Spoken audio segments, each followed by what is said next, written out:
Assalamu alaikum wa rahmatullahi wa barakatuh. At the core of understanding reality is the understanding of unity. Unity is the opposite of duality.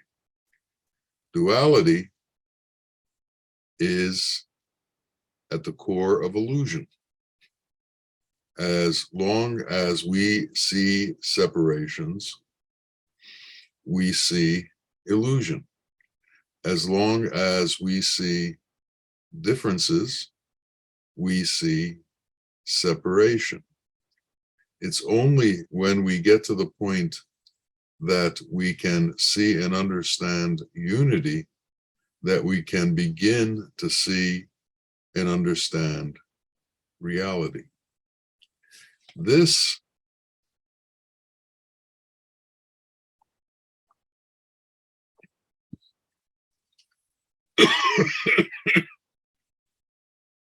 is a very complex understanding and something that most people don't give a lot of thought to.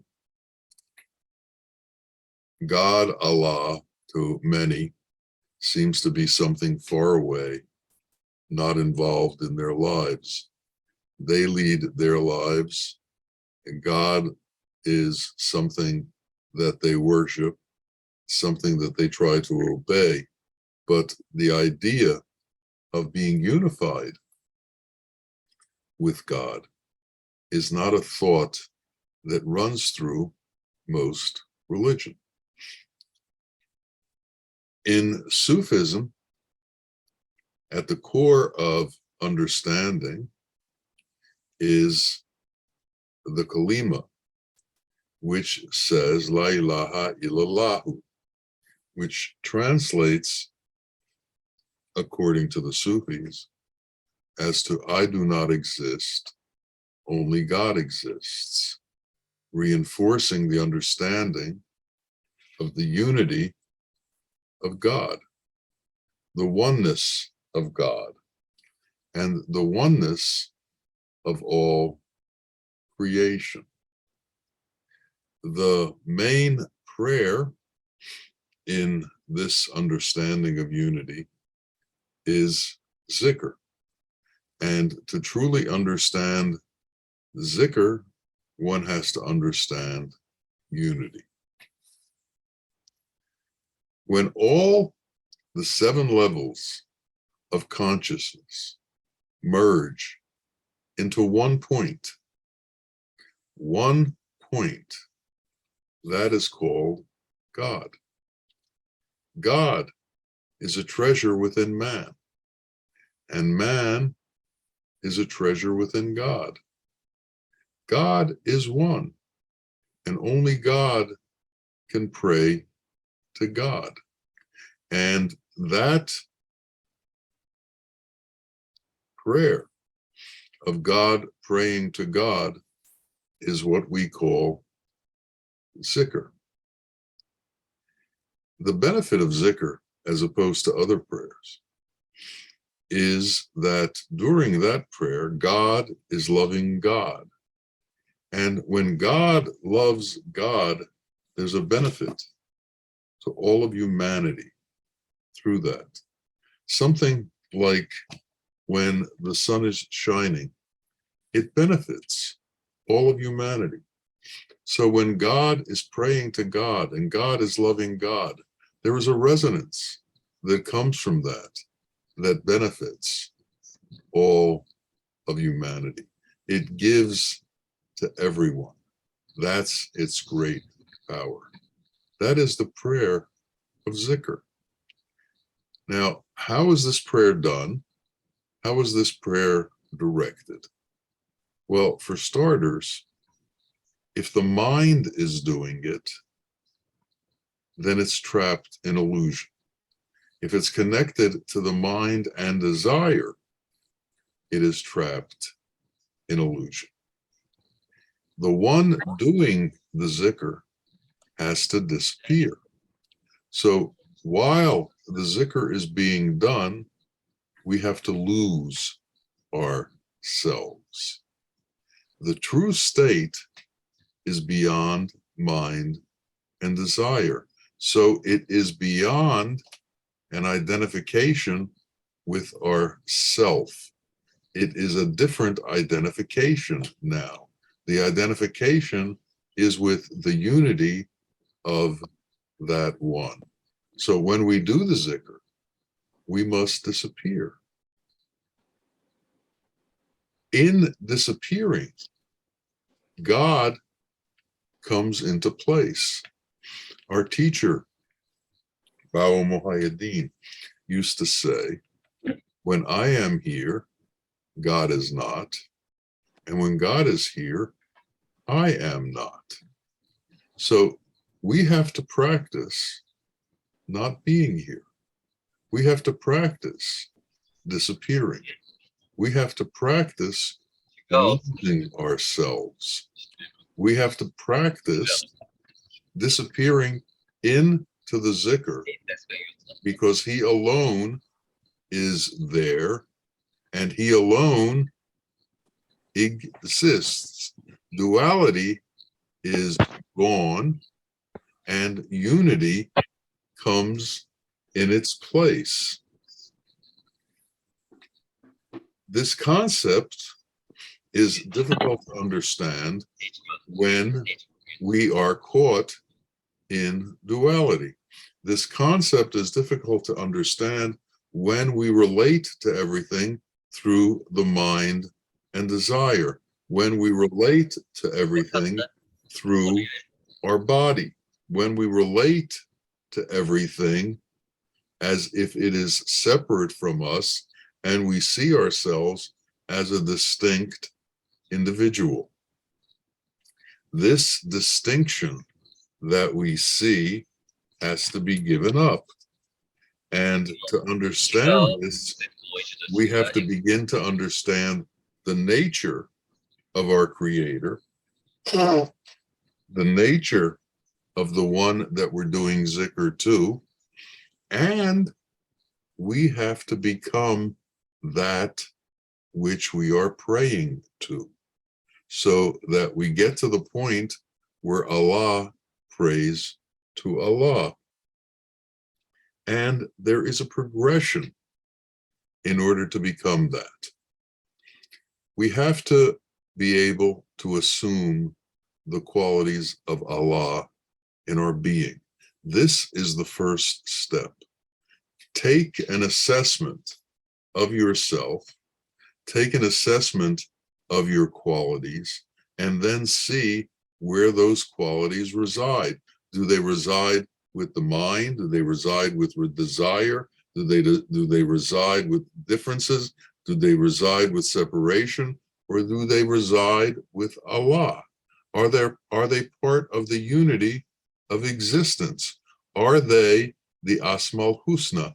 Are they the glorious names of God? Can we understand those qualities, and can we incorporate those qualities into our being? Now, if you look at the names of those qualities, such as compassion and mercy and justice, you will see that within those names, there is a duty. There's a duty to be compassionate. Compassion takes effort and work. There's a duty to be merciful. There's a duty to be just. There's a duty to be kind.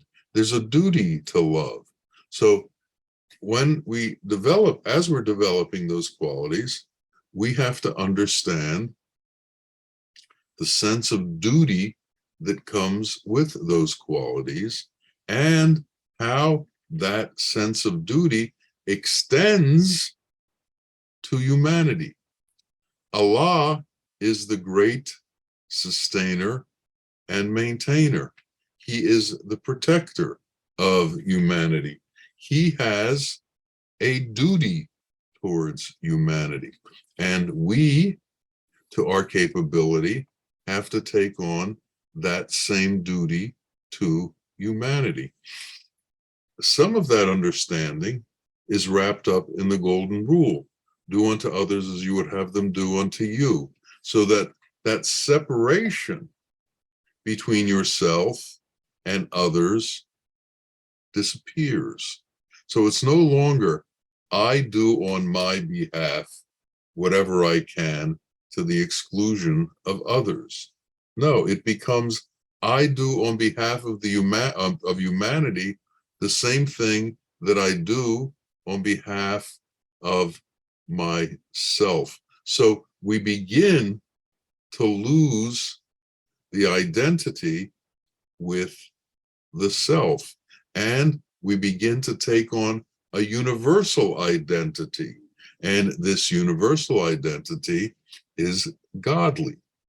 And in taking on that universal identity, then all of a sudden we take on a certain beauty, the beauty that comes from God's qualities being in action, the beauty of man who is taking on the responsibility given by God to man to be his vice regent on earth and to do his work on earth. So not only does God do his work, there are representatives of God on earth doing his work also. The Sheikh is the prime example that we know of this occurrence. He has taken on the responsibility of putting God's qualities into action in the world and of disseminating those qualities towards everyone and disseminating the inherent goodness within those qualities to everyone. So he gives out compassion, he gives out mercy, he gives out love, he gives out kindness. And in that, we are able to see the actual qualities in action, and we understand that they have a formless form. They exist not in form, but they exist in reality. They exist in truth. They exist in unity, and we see their beauty. And when that occurs, when we take on those qualities and we have that sense of duty and that beauty comes forth from us, then our speech begins to change.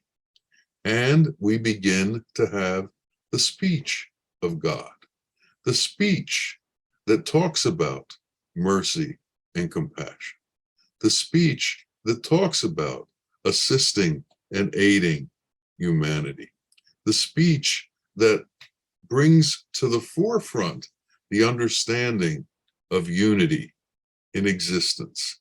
And as that's brought forth, the light of God is brought forth. And what is the light of God? The light of God is wisdom. And when we can incorporate the qualities of God, the sense of duty of God, the beauty of God, and the speech of God all together, then wisdom begins to pour from us, because at the source of all of this is God's wisdom. The light of God is wisdom. Then these qualities become perfected within us. And as these qualities become perfected within us, their plenitude is seen within us. No longer is there fear. No longer is there restriction because we feel there isn't enough. Now, all of a sudden, we are tied in to that cornucopia of availability, to that cornucopia of things always being in abundance. And we become abundant in our nature. we become gracious in our nature. We become generous in our nature because we understand the plenitude of God, and we know that no matter how much we give, God can give more. God can supply more. There's no end to what God can supply. In doing all of this, in perfecting his qualities, in understanding the plenitude of his qualities, man becomes the Son of God. And the kingdom of God is available to the Son of God. That's who the kingdom is for. Never forget that we have been created from a ray from God, so that within each and every one of us exists godliness. Not because we put it there, because God put it there. So inherent within being human is being godly. And man, at this point, has to understand the nature of the elements, earth, air, fire, water, and ether, and understand that they are the body and that there is something else besides the body that is man. And we have to understand what that is. And that is not the elemental shell that man walks around in. And when we begin to understand that we're not the elemental shell that we walk around in, we begin to understand that we're something more than that. And what is more than this elemental shell? It is the truth of who we are. It is the reality of who we are. And what is that reality? That reality is that we were granted godliness within us by God through our soul, through him breathing that into us at the moment of our creation. Yet we've begun to live a life that has taken on the elemental qualities that exist within illusion, the elemental qualities of the world, the separations and the arrogance of those qualities, and we have separated ourselves from that unified part of us that is connected to God and to everyone else. And because we have so identified with the shell and the elements, we have now gotten to the point where we don't identify with reality anymore. We identify with illusion. And this identification with illusion has to disappear. And we have to understand the nature of the elements, the arrogance within the nature of those elements, the enmity within those elements, and we have to know that we are not part of that. To the eyes, we appear to be part of that, but we are not part of that. So as we understand the external separation from the truth that we look at as the truth, we have to begin to understand the inner reality of what's going on. And we have to understand that these eyes that see the world are not the eyes that see the truth. When we say La ilaha illallah, the left eye says, not I. The right eye says, only God. And in between, there is this eye of wisdom that develops that begins to understand only him. And when that occurs, a direct message goes to our inner heart. And our inner heart is not the heart that we see, but our inner heart is an infinitesimal point, smaller than an atom, where God resides. And God resides within us. And in the beginning, we have to have faith in that. We have to have belief in that. And soon, over time, with the recitation of the Zikr, it becomes real. Just as there is an inner ear within the outer ears that is able to hear the resonance of Allah, the sound of God, as opposed to the sound of the world. We have nostrils that are able to decipher the scent of Allah, the inner nostril, as opposed to the scent of the world. There's the mouth, which, as opposed to speaking about the world, speaks from God's perspective, speaks from the perspective of the light.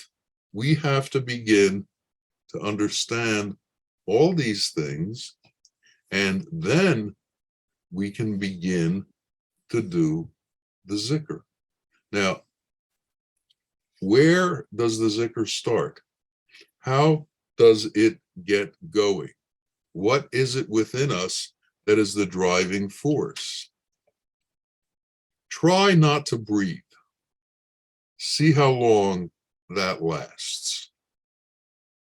As you hold your breath, you'll be able to hold it for a certain amount of time, and then all of a sudden, automatically, your breath will start again.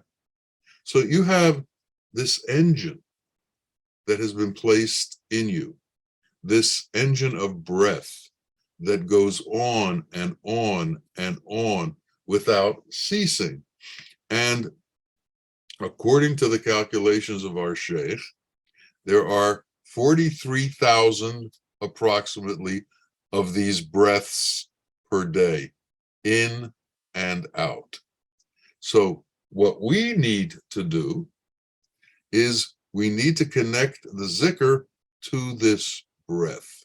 And this Zikr, La ilaha illallah, has to become as automatic as this breath. Remember, your breath is not something that you consciously do. This is a motor that runs automatically for you. Now, if you can attach the Zikr to this breath, think about what your breath does. It delivers oxygen to your pores, to your cells, to your blood, to your tissues, to every single part of you. It travels throughout your body, your breath. If the Zikr is connected to your breath, then the Zikr travels through every part of your body.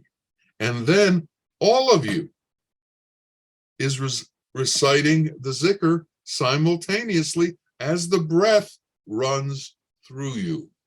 So we have to solve the mystery of connecting the Zikr to our breath until it becomes something that we do automatically. And as we do that, Allah will assist us in doing our work. He'll assist us in doing what's necessary for us to do within this world. But at no time will we stop doing the Zikr. He will be within us and we will be within him. We will disappear within him. And while that's going on, no one will see what's happening because there is just the one. There's no one to see. There's just this unity of existence. And this unity occurs through doing the Zikr, through doing the recitation of unity.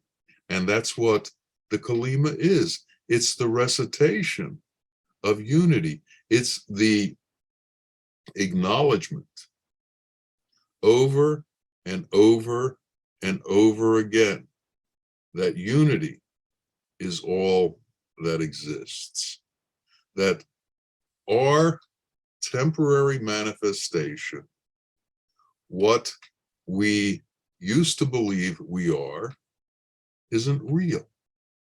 It comes and then it goes.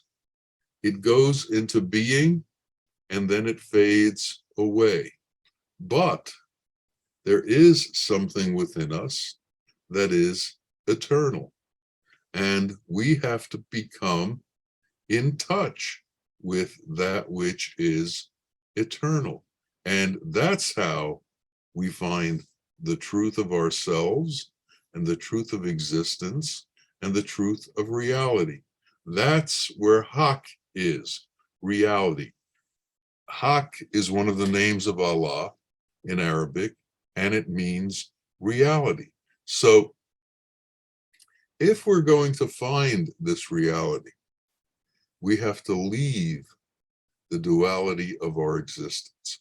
And leaving that duality means giving up race prejudice, giving up language prejudice, giving up love of nationalities, giving up love of blood ties, giving up love of our religion, giving up the understanding that we are somehow better than everyone else, that our religion is somehow better than everyone else's, that what we know is more important than what other people know.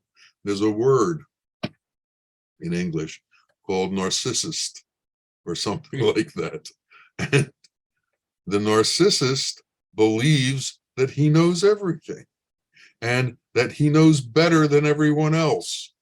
Well, that can't exist while we are disappearing. That can't exist while we are trying to be unified with reality. Bawa called himself the Ant-Man, the smallest, most disregarded thing in all of existence. What he was trying to point out to each of us in a subtle way is that he didn't exist, that only God existed.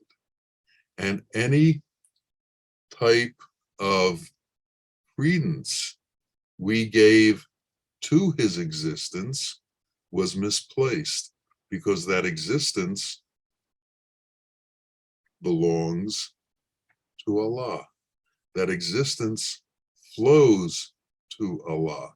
And his point in being here was to take that understanding and that flow of existence and push it towards Allah. He came into this world with the qualities of God, the sense of duty of God, the beauty of God, the speech of God, the light of God, the perfection of those qualities, the plenitude of those qualities, and he resplended those qualities to each and every one of us.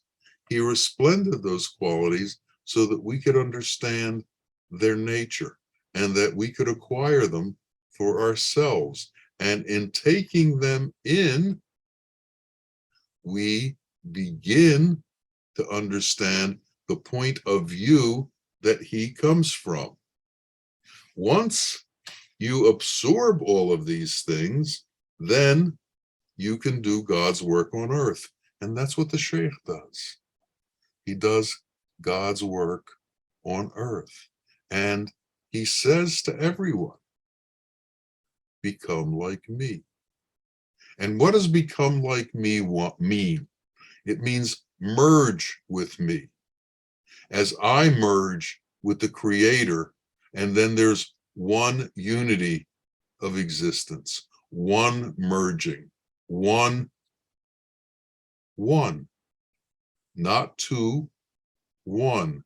And there's this constant reiteration going back to the one, this constant reiteration going back to unity. There's this constant understanding that as we disappear, truth enters into our being. As we lose touch with our mind and with our desire, truth enters into our being. As we lose touch with our separations, truth enters into our being. When we lose touch with our distinctions, mercy enters into our being.